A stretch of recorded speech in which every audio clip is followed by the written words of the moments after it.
অবশ্যই এয়ারপোর্টে তোমার প্লেন যেই সময় ছাড়বো তার 3 ঘন্টা আগে হাজির থাকবা। এয়ারপোর্টের ভেতরে ঢোকার পর তোমার সব ব্যাগ স্ক্যানিং মেশিন দিয়ে চেক করা হইব। ব্যাগে কোনো বিপজ্জনক জিনিস আছে কিনা তা পরীক্ষা করে দেখা এয়ারপোর্টের সিকিউরিটি অফিসার তোমার শরীরও চেক করব। তুমি ঘাবড়ায়ও না কিন্তু। চেক ইন চেক হয়ে গেলে তোমার নিজের এয়ারলাইন্সের কাউন্টার খুঁজা বাইর কইরা লাইনে গিয়া দাঁড়াবা। তোমার সিরিয়াল আসলে পরে কাউন্টারে টিকিট ও পাসপোর্ট দেখাইবা। ছোট ব্যাগটা নিজের কাছে রাইখা বাকি ব্যাগ কাউন্টারে দিয়া দিবা। কাউন্টারের লোক স্টিকার লাগায়া তোমার বড় ব্যাগটা নিয়ে যাবে। ব্যাগে স্টিকার লাগানো হয়ে গেলে মনে কইরা বোর্ডিং কার্ডটা নিবা। এই কার্ডে তোমার প্লেনের সিট নাম্বার লেখা থাকবে। এয়ারপোর্টের দেয়ালে লাগানো বড় টেলিভিশনে নজর রাখবা। সেখানে তোমার প্লেন ছাড়ার সময় আর কোন গেট দিয়ে প্লেনে উঠবা তা লেখা থাকবে। টেলিভিশনের স্ক্রিনের সাথে ফ্লাইট নাম্বার, গেটের নম্বর মিলে আনিবা। বিমানবন্দরের আনুষ্ঠানিকতা, টিকিটের সাথে যে এম্বার্কেশন কার্ড মানে যে ফর্মটা দেয়া হয়েছিল তা মন দিয়ে পূরণ করবা। ইমিগ্রেশনের বাইরের এলাকায় একটা কাউন্টার আছে, এর কয় প্রবাসী কল্যাণ ডেস্ক। এইখানে যারা বিদেশে চাকরি করতে যায় তাদের সাহায্য করা হয়। দরকার হইলে ডেস্কের অফিসার তোমার এম্বার্কেশন কার্ড পূরণে সাহায্য করবে। ইমিগ্রেশনের গেটের ভিতরে আর একটা প্রবাসী কল্যাণ ডেস্ক পাইবা। ওইখানে স্মার্ট কার্ড দেখা আঙ্গুলের ছাপ যাচাই কইরা তোমার এম্বার্কেশন কার্ডের উল্টা পাশে সিল দিবে। এরপরে তুমি যাইবা ইমিগ্রেশন কাউন্টারে।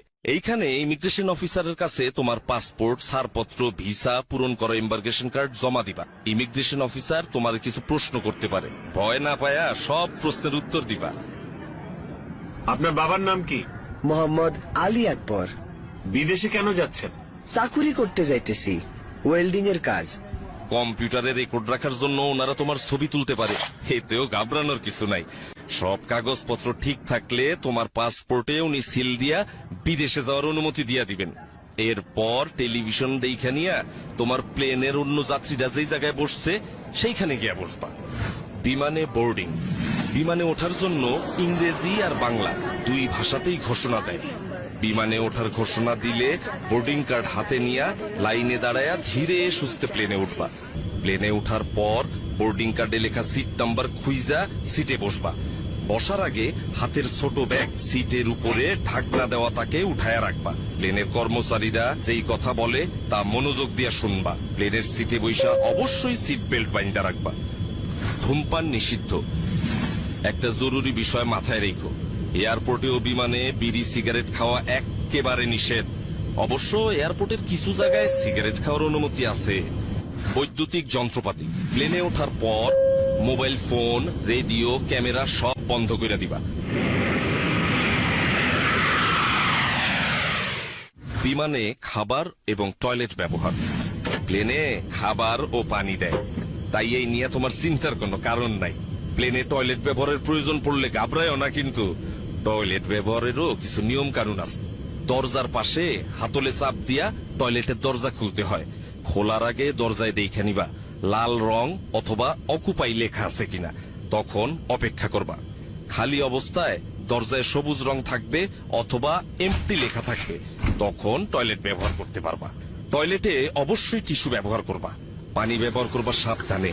টয়লেটের মেঝে ভিজা গেলে অন্য যাত্রীদের অসুবিধা হইতে পারে। ময়লা বা টিস্যু সঠিক জায়গায় ফেলবা যাতে করে টয়লেট নোংরা না হয়।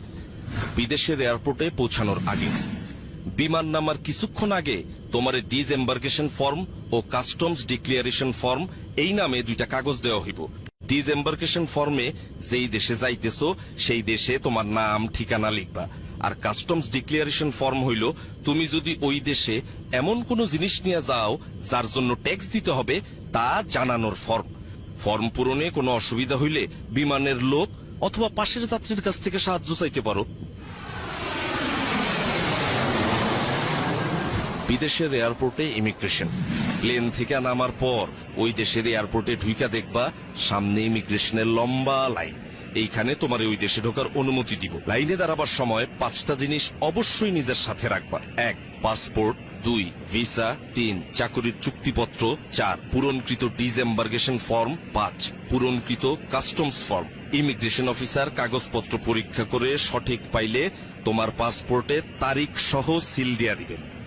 ব্যাগ সংগ্রহ, ইমিগ্রেশনের কাজ শেষ কইরা নিজের ব্যাগ খুঁজে নিতে হবে। মালামাল যেখানে আসে সেই কনভেয়ার বেল্টের উপরে এয়ারলাইন্সের নাম ও ফ্লাইট নাম্বার দেওয়া থাকে, তা ভালোভাবে দেইখা নিয়ে সঠিক বেল্টের সামনে গিয়ে দাঁড়াইবা। কনভেয়ার বেল্ট থেকে নিজের ব্যাগ চিনলে সাবধানে বেল্ট থেকে নামাইতে হইব, যাতে অন্য কোনো যাত্রী আঘাত না পায়।